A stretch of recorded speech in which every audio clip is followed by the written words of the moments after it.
저는 여러 해 동안 성경을 읽고 또 신학 공부를 하면서 이 언약에 대해서, 특별히 아브라함의 언약에 대해서 풀 수 없는 수수께끼를 마음에 품고 있었습니다.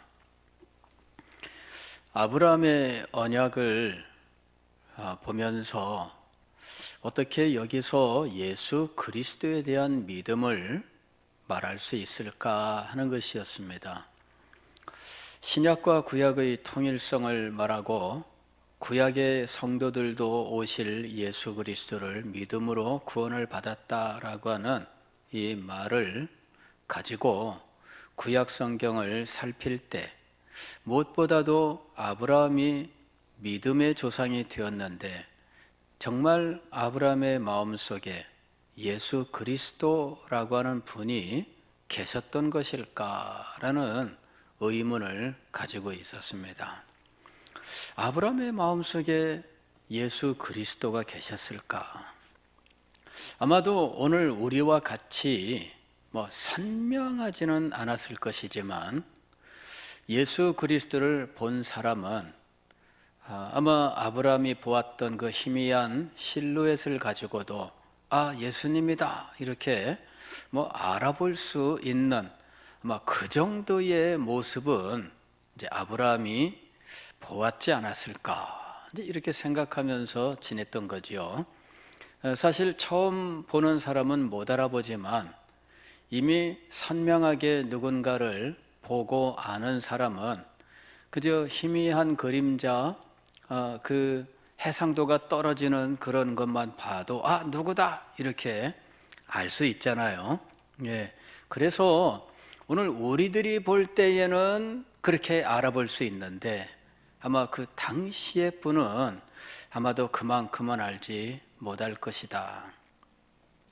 이미 예수님께서 이런 계시의 세계에서 신약 성도들이 구약의 성도들보다 더 탁월하다 이렇게 말씀하셨고 사도들에게 세례 요한에 대하여 말씀하실 때 하나님 나라에서 가장 큰 자, 이 여인이 낳은 자 중에 가장 큰 자가 요한이다 이렇게 이야기했는데 그럼에도 불구하고 하나님 나라에서 가장 작은 자보다도 작다. 도대체 이게 무슨 의미일까? 이것이 바로 계시의 빛의 차이다라고 하는 것입니다. 오늘 우리들은 사실 이 세례 요한보다 더 탁월한 인물이 되지는 못합니다. 그러나 계시의 빛에 비추어 볼 때에는 우리들이 세례 요한보다 예수 그리스도에 대하여 분명 더 분명하게 더 많이 알고 있다라는 것이죠. 구약의 성도들은 아무리 해도 우리만큼 계시에 대해서 더 많이 더 선명하게 알고 있지는 못하다라는 것입니다. 다만 오늘날 우리들이 볼 때에는 이미 우리는 선명하게 예수 그리스도에 대한 모든 사실들을 알고 있기 때문에 구약 성경을 보는 동안에 그런 내용들을 알아볼 수 있는 것이죠. 그런데 그러면 구약 성도들이 우리보다 못한가 하는 것입니다. 그렇지 않습니다.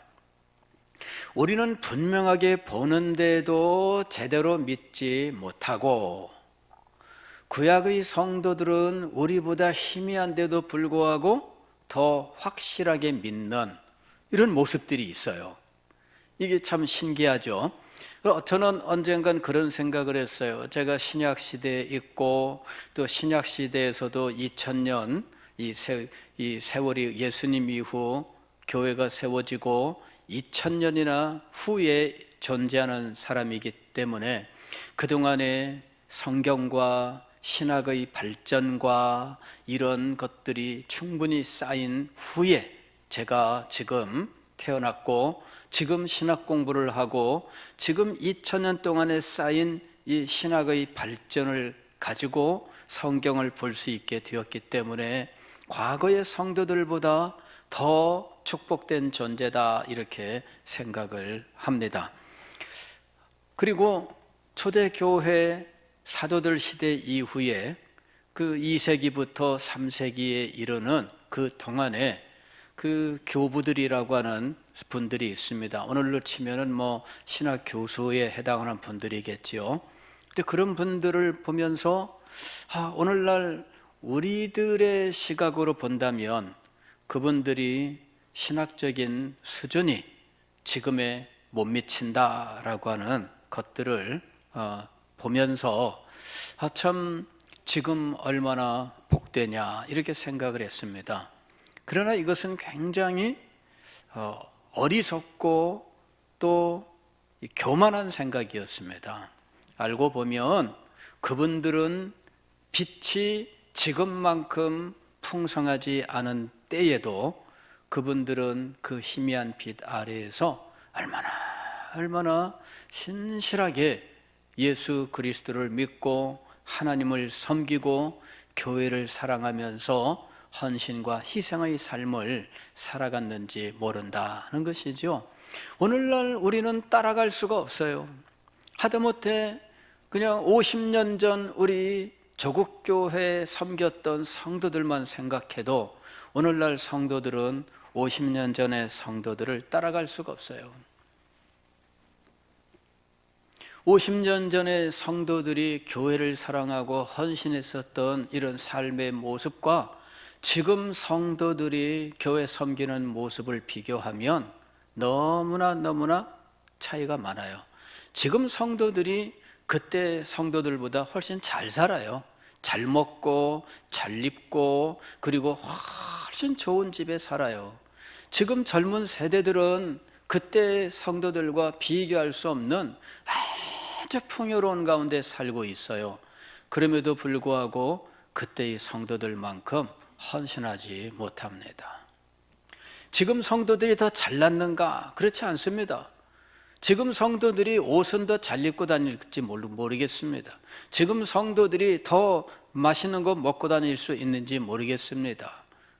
지금 성도들이 더 좋은 집에 살고 있는지 모르겠습니다. 그러나 그때의 성도만큼 헌신하고 희생하느냐? 그렇지 않습니다. 하나님 나라에서 누가 더 큰 자일까? 저는 오늘 우리들이 겸손해야 된다고 생각을 해요. 그리고 우리들이 너무나 부족하다는 사실을 인정해야 된다고 생각을 합니다. 저는 과거 신앙의 선배들, 과거의 사역의 선배들의 그 삶과 헌신과 그런 모든 것들을 보면서 지금 저는 아무것도 아니다, 비교 대상조차 안 된다라고 하는 것을 인정할 수밖에 없습니다. 아브라함을 볼 때도 마찬가지예요. 아브라함은 지금부터 4,000년 전의 사람입니다. 그런데 그 아브라함이 참 문화적으로는 우리 오늘날 우리가 살고 있는 이 물질 문명 이것과 비교하면 정말 그 아주 옛날 정말 그런 시대의 사람이지요. 그러나 하나님의 계시를 받고 그 계시를 우리에게 전달하는 면에서 아브라함이라고 하는 인물은 우리가 감히 따를 수 없는 아주 탁월한 존재였다라는 것입니다. 저는 이 아브라함의 언약에 대해서 참 궁금한 마음을 가지고 참 수시로 기회 닿는 대로 성경도 읽고 신학서적도 읽고 하면서 연구를 했어요. 그러면서 알게 된 것이 무엇이냐면 하나님이 창세기 12장 1절부터 3절 사이에서 아브라함에게 주셨던 언약, 또 창세기 13장에서 롯이 떠난 이후에 아브라함에게 주셨던 이 땅과 자손의 약속, 창세기 15장에서 하늘의 별을 보여주시면서 네 자손이 이와 같으리라 하셨던 이 하늘의 별처럼 빛나는, 그리고 아주 많은 후손들의 약속, 그리고 창세기 17장에서 이제 이 1년 후에 태어날 이 자손의 약속, 그 자손이 정말 창대하게 될 것이라고 하는 이와 같은 약속, 그리고 이 이삭을 하나님 앞에 드리고, 그리고 그때 하나님께 받았던 약속, 이제 이런 것들을 쭉 보면서 저는 단지 그때 그 약속이라고 하는 그 문구에만 집착을 했어요. 근데 알고 보니까 하나님께서는 아브라함에게 주셨던 이 약속의 말씀과, 그리고 아브라함의 생애 속에서 이 약속들이 그 생애의 어떤 사건들 속에서 하나님의 약속이 주어지는데, 그때 아브라함이 보였던 믿음의 반응과 이 하나님의 언약의 약속이 함께 날줄과 시줄로 엮여서 우리에게 복음이 계시되고 있다 하는 것을 발견하게 된 거예요. 굉장히 놀라운 겁니다. 다시 말씀을 드리면은 아브라함은 그의 생애의 중요한 순간순간마다 하나님의 언약을 다시 한번 확인하고 그러면서 그 언약이 더욱더 구체화되고 더욱더 창대하게 제시가 되는데, 그때마다 아브라함이 하나님께 반응을 보이고 그 반응과 약속이 서로 이렇게 날줄과 시줄로 엮여서 하나의 비단이 완성되었다라는 거예요. 날줄과 시줄이라는 게 뭐예요? 이게 이제 그 옛날에 이런 옷감을 만들 때 그때 이 배틀에 있는 것이 날줄과 시줄이잖아요. 그렇게 해서 미리 세로줄 쫙 걸어 놓고, 그죠? 그 다음에 북에다가 실 엮어서 계속 오고 가면서 왔다 갔다 탈칵 왔다 갔다 탈칵 하면서 이거를 한 칸 한 칸 이 실 하나하나를 계속 쌓아가면서 나중에는 한 필에 옷감이 완성되는 거예요. 그러한 이 한 필의 비단 옷감이 완성되듯이 아브라함은 하나님의 약속과 그 약속에 보이는 그의 믿음의 반응이 엮이면서 그의 생의 전부가 우리에게 그리스도의 복음을 전해주는 하나님의 계시였다라는 거예요. 이걸 우리가 기억하고 이 로마서 4장을 보셔야 돼요. 로마서 4장에서는 1절로 10절까지 해서 믿음의 원리에 대해서 이야기합니다. 우리가 의롭게 되는 것은 오직 믿음으로 말미암아 이루어지는 일인데, 이 믿음의 원리는 유대인에게나 이방인에게나 차별이 없이 다 공통으로 적용된다, 이렇게 이야기하고 있어요. 믿음으로 의롭게 된다는 이 믿음의 원리는 유대인에게도 그대로 적용이 되고 이방인에게도 그대로 적용이 된다. 그래서 유대인이 믿음이 아닌 다른 것, 다시 이야기하면 유대인들이 가장 자랑하는 율법 혹은 할례, 이것으로 인해서 심판을 면제받는 것이 아니라, 또 의롭게 되는 것이 아니라 오직 믿음으로 말미암아 되는 것이다. 이러면서 사도는 창세기 15장에서 있었던 하늘의 별과 같은 후손의 약속을 믿은 아브라함의 믿음을 예를 들어서 설명하고 있어요. 아브라함의 생애 속에서 가장 정말 낙심되던 순간이었어요. 나는 후손도 없습니다. 하나님이 나는 너의 상급이다, 이렇게 말씀하시는데, 하나님 상급을 주신 하나님이 상급이시라고 하신들 저한테는 후손도 없는데 별거 있겠습니까? 이런 식의 이 대답을 한 거죠. 근데 하나님께서 하늘의 별과 같이 이렇게 말씀하신 거예요. 그때 그가 그것을 믿었어요. 그때 그는 자손이 없었습니다. 자손이 없는데 믿었어요. 그러니까 없는 것을 있는 것으로 이게 아브라함이 보여준 거예요. 왜 없는 것을 있는 것으로 믿었을까요? 하나님 때문이죠. 하나님이 없는 것을 있게 하시는 분이시다. 그걸 아브라함이 믿었던 거예요. 이것이 히브리서 11장 1절에 나오는 말씀이죠. 믿음은 바라는 것들의 실상이요 보지 못하는 것들의 증거니 했을 때 이 없는 것을 있는 것으로, 이게 아브라함의 믿음이에요. 지금은 없으나 하나님이 있게 하신다라고 하는 것을 믿었던 거죠. 그래서 지금은 자손도 없는 사람이지만 창대한 자손이 있게 될 것이다 라고 하는 하나님의 약속을 믿었습니다. 그런데 하나님은 그것을 그의 의로 여기셨느니라 하고 말씀하셔요.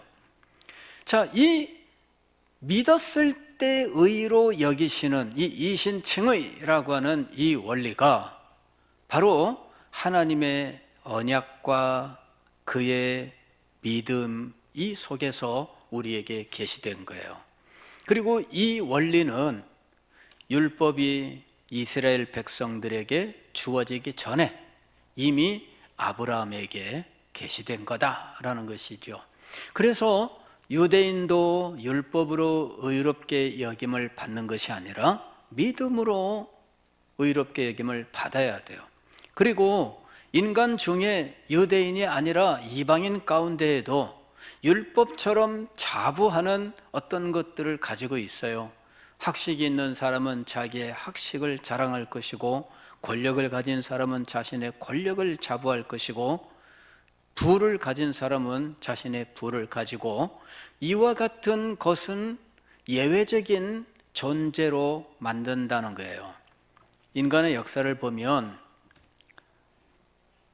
권력을 가진 사람은 예외적인 취급을 받았어요. 권력을 가진 사람은 잘못을 저질러도 자기가 직접 처벌을 받지 않았습니다. 이게 인간의 역사예요. 과거에 그런 거 있잖아요. 왕자를 교육시키는데 왕자 대신 매맞는 종을 옆에 세워놓고 교육을 시켰어요. 왕자가 잘못했다 그러면은 왕자를 때리는 게 아니라 옆에 있는 매맞는 몸종을 때리는 거예요. 죄는 누가 지었어요?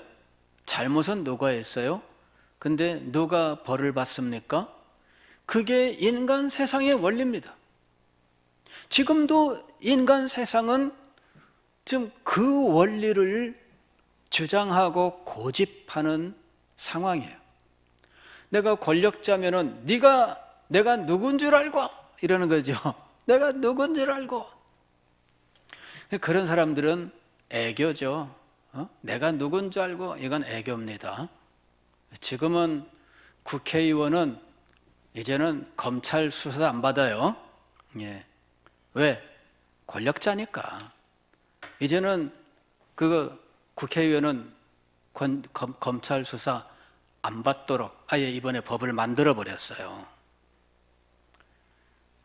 검찰 수사 안 받아도 수사 기능은 어딘가에 만들어 놓을 테니까 하고 그냥 그러면 되겠지. 그러나 여러분, 그렇지가 않아요. 우리 친구가 경찰 수사관으로 수십 년을 있다가 은퇴를 했습니다. 얼마 전에 만났는데 지금은 대한민국 최고의 로펌의 수사관으로 있어요. 원체 경찰 수사관으로서 탁월했기 때문에 이 친구가 경찰에서 나오자마자 바로 스카우트에 갔어요. 근데 그 친구가 최근에 만나서 저한테 이야기를 해주는데 오랜만에 만났으니까 얘기를 들을 수가 없었어요. 근데 최근에 얘기를 들었는데 자기 경찰 생활 속에 위기가 있었어요.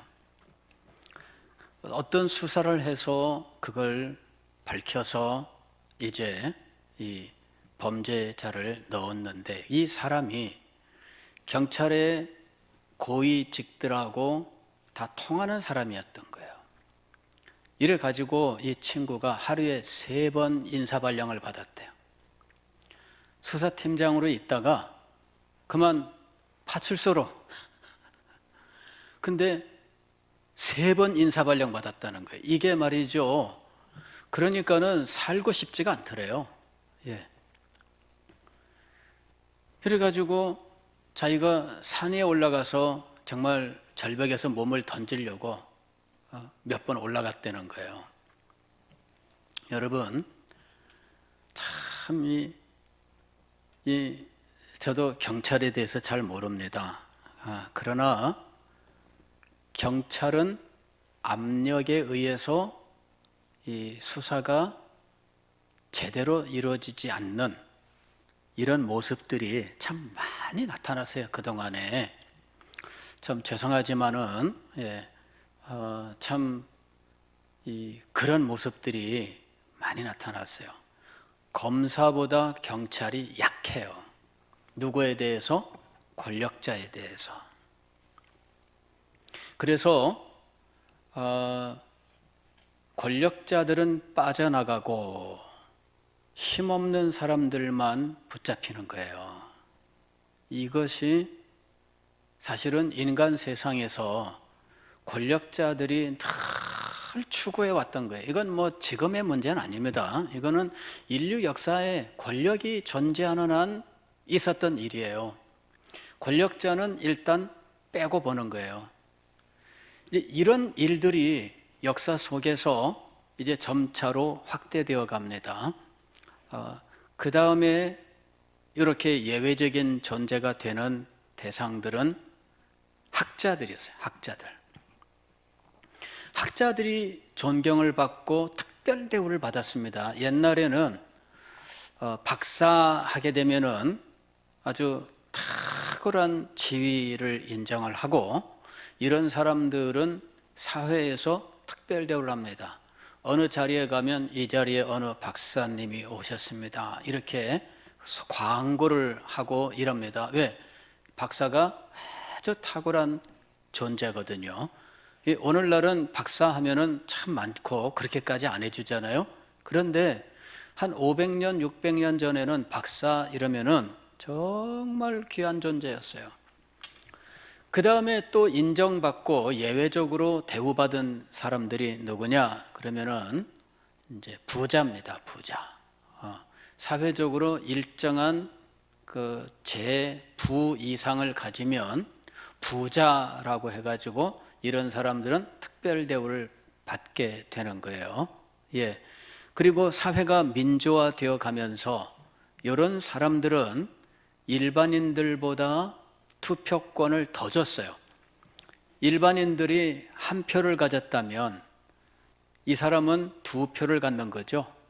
그러니까는 애초에는 투표권이 일반인들에게는 없고 권력자와 학자와 부자에게만 투표권이 주어졌어요. 그리고 일반 서민들에게 투표권이 주어질 때 이 사람들은 2표, 3표씩을 가지게 된 거예요.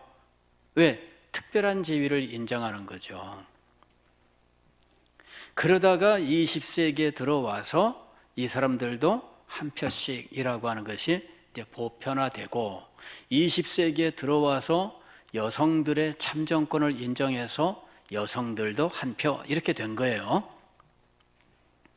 여러분, 이런 그 예외를 인정하는, 그리고 죄를 지어도 예외적으로 그의 죄를 경감시켜주고 면제시켜주는 이러한 관행이 인류 역사 속에 그대로 지금까지 있는 거예요.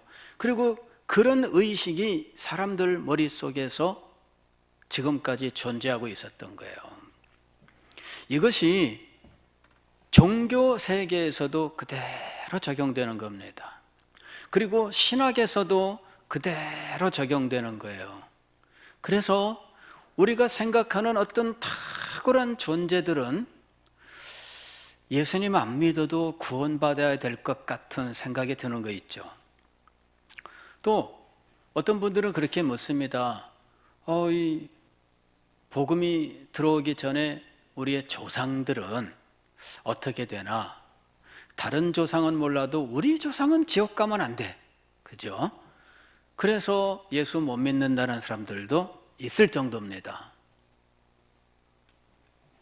여러분, 이 복음으로 의롭다함을 받는다라고 하는 것은, 믿음으로 의롭다 여김을 받는다라고 하는 것은 죄에 대한 심판과 연관되어 있는 것입니다.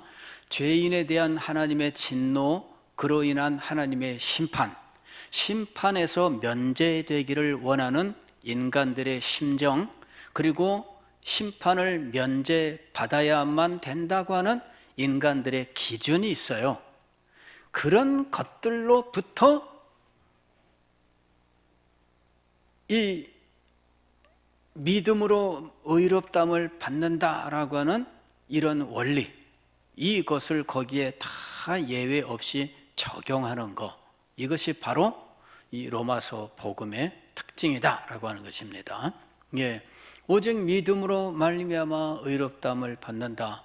인간들이 예외로 두고자 했었던 모든 것들, 이것은 지금 전통적으로는 종교개혁자들이 여기 율법 혹은 인간의 행위구원이라고 하는 것으로 해석을 한 거예요. 즉 인간이 자기의 자랑이라고 생각하고 이 정도면은 하나님의 심판을 안 받아도 된다라고 생각하는 모든 것들이 실상은 인정받을 수 없다는 거죠. 왜냐하면 의롭다함을 받는 원리는 오직 믿음 하나밖에 없는 거예요. 자, 두 번째로는 이 아브라함의 후손의 원리입니다. 아브라함의 후손의 원리. 이것도 역시 동일하게 믿음입니다. 아브라함의 후손의 원리, 하늘의 별처럼 많을 것이다 라고 이야기했습니다. 그럴 때 하늘의 별처럼 많은 이 후손들은 사실은 믿음을 따라 되는 후손을 말하는 것이죠. 이제 이 부분은 창세기 17장에서 하나님께서 아브라함에게 이제 없는 자손, 바로 이제 이 이삭을 주겠다라고 말씀하시는 거죠. 그 이삭이 태어나기 1년 전에 주신 하나님의 약속입니다. 그런데 그때 아브라함과 사라는 어떤 상태였느냐 하면은, 아브라함은 남자로서는 죽은 상태였어요. 그리고 사라는 여자로서는 죽은 상태였어요. 그러므로 이렇게 남자로서 죽었고 여자로서 죽은 이 상태에서 아들을 낳으리라라는 하나님의 말씀이 가능한 것인가? 라는 것이죠. 그런데 아브라함과 사라가 그것을 믿었다 이거죠. 어떻게 믿었느냐? 하나님께서 아들을 주시겠다 말씀하셨으면 이루어지는 거예요. 이것을 무엇으로 지금 사도 바울이 설명하고 있느냐 하면, 죽은 자와 산 자, 다시 산 자라고 하는 이 죽음과 부활로 이것을 해석하고 있는 거예요.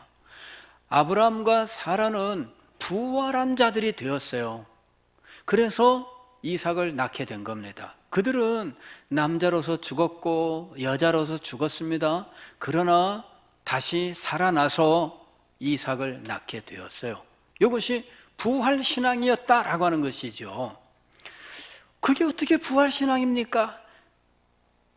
그게 부활신앙이라고 하는 것은 지금 아브라함에게 주신 하나님의 약속과 그것을 믿는 아브라함의 믿음이 날줄과 시줄로 엮이면서 우리에게 오늘날 하나님의 계시로 주어진 겁니다. 그 사실을 사도 바울이 지금 풀어서 설명해 주고 있는 거예요. 그러면서 결국은 아브라함이 믿었던 것이 무엇이냐면은 예수 그리스도의 죽으심과 부활이었습니다. 그리고 예수 그리스도의 죽으심과 부활은 바로 죄 사함과 의롭다함을 받는 것입니다. 이것이 25절의 말씀이에요. 예수는 우리가 범죄한 것 때문에 내줌이 되고 또한 우리를 의롭다 하시기 위하여 살아나셨느니라.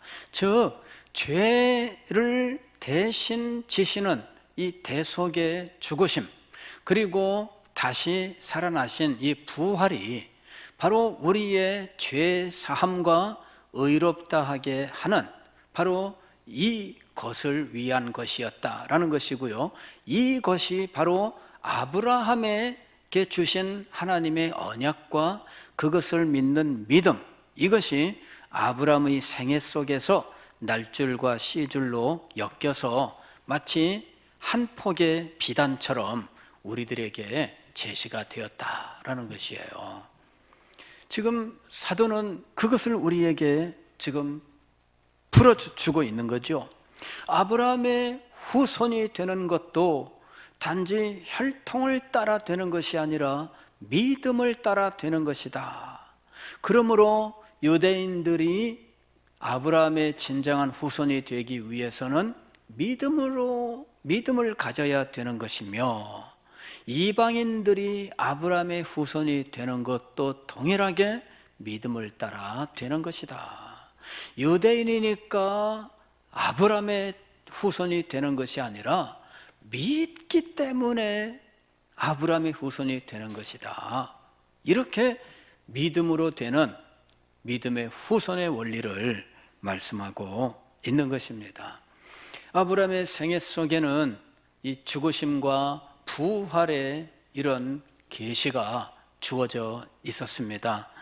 아브라함이 남성으로서 죽고 사라가 여성으로서 죽었으나 그들이 남성으로서 다시 살고 여성으로서 다시 살아 이삭을 낳아 죽음과 부활의 계시가 그들의 삶 속에 나타났던 것처럼 이삭을 하나님 앞에 드린 그 사건이 있습니다. 아브라함아, 내 아들 내 독자를 내게 바쳐라. 그래서 아브라함이 모리아 산에 가서 이삭을 죽입니다. 그러나 죽이기 직전에 하나님이 말리시죠. 그것을 히브리서 11장 19절에서는 이렇게 이야기합니다. 그가 하나님이 능히 이삭을 죽은 자 가운데서 다시 살리실 줄로 생각한지라. 비유컨대 그를 죽은 자 가운데서 도로 받은 것이니라. 죽은 자 가운데서 도로 받았다. 또 죽은 자 가운데서 다시 살리실 줄을 생각한지라. 이게 바로 부활을 믿은 거예요. 부활. 하나님이 다시 살리신다라고 하는 이 부활을 믿은 거죠. 죽음과 부활이 이미 아브라함에게 계시가 되었고, 아브라함은 바로 이 부활의 믿음을 가지고 있었던 거예요. 그리고 아브라함이 하나님의 언약과 하나님의 자손, 그리고 죽으심과 부활, 이 믿음을 가지고 이 한 폭의 믿음의 비단을 짜서 우리에게 전해준 겁니다. 그리고 지금 사도는 그 비단이 어떤 내용인지를 우리에게 지금 설명하고 있는 거예요. 로마서 4장을 읽어보면 참 놀라운 것이죠.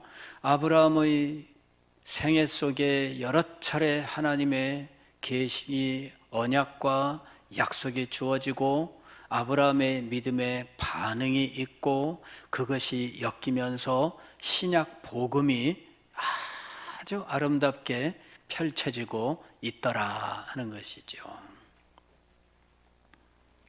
아브라함을 연구하면 복음이 보인다. 이것을 지금 4장에서 풀어 설명하고 있는 거예요. 저는 여기서 바로 이런 사실을 알게 됩니다. 땅끝까지 이르러 내 증인이 되리라 하셨던 이 말씀도 이미 아브라함에게 계시된 이 후손의 계시 속에 이미 다 들어있는 거예요. 그 다음에 사도 바울이 이방인을 향하여 복음을 들고 나갈 수 있게 된 것도 그가 그것을 하나님의 일관된 구약으로부터 계속된 복음의 계시였다라고 하는 것을 그가 확실하게 알고 그 깨달음 속에서 받은 이 사명을 감당하러 나갔다라고 하는 것을 알 수 있게 되는 거예요. 너는 이방인에게 복음을 전해라, 내 증인이 되라 명령을 받았으므로 나갔지만 그는 그 명령이 이미 아브라함의 언약 속에 계시가 되었다라고 하는 사실을 깨닫고 있었다라고 하는 것을 보여주고 있는 겁니다. 예수님의 명령과 자기에게 주신 사명이 이미 아브라함의 언약 속에 있었습니다. 아브라함의 언약 속에는 유대인뿐만 아니라 이방인들도 믿음으로 그의 후손이 되는 이러한 원리가 이미 계시가 되어 있었어요. 그래서 그는 복음을 들고 이방인들에게 나아갔고 뿐만 아니라 이 믿음의 원리에 따라서 자기의 동족인 유대인들도 하나님 앞에 돌아온다라고 하는 소망과 믿음을 가지고 있었던 거예요. 우리는 이 성경이 얼마나 찬란하게 이 복음을 계시하고 있는지를 알아야 됩니다. 성경을 읽고 읽을수록 영광의 복음이 이렇게 아름답게 펼쳐지는 것을 목격할 때 마음속에 얼마나 기쁨과 감격이 넘쳐나는지 모릅니다. 이 계시가 이미 창세로부터 지금까지 일관되게 계시가 되고 어느 시대의 성도들이든지 이 계시의 빛 아래서 우리 주님을 믿고 희생하며 헌신하면서 살아왔었던 것이죠. 오늘 우리 시대에도 이 영광스러운 복음의 계시가 찬란하게 비치기를 원하고요. 우리들은 그 가운데에서 복음의 증인이 될 수 있기를 원합니다. 우리들 자신이 믿음으로 아브라함의 자손이 되고 믿음으로 의롭다함을 받는 영광스러운 계시를 증거하는 그 증인들이 되고 또 그러한 삶을 살아갈 수 있게 되기를 주의 이름으로 축원합니다.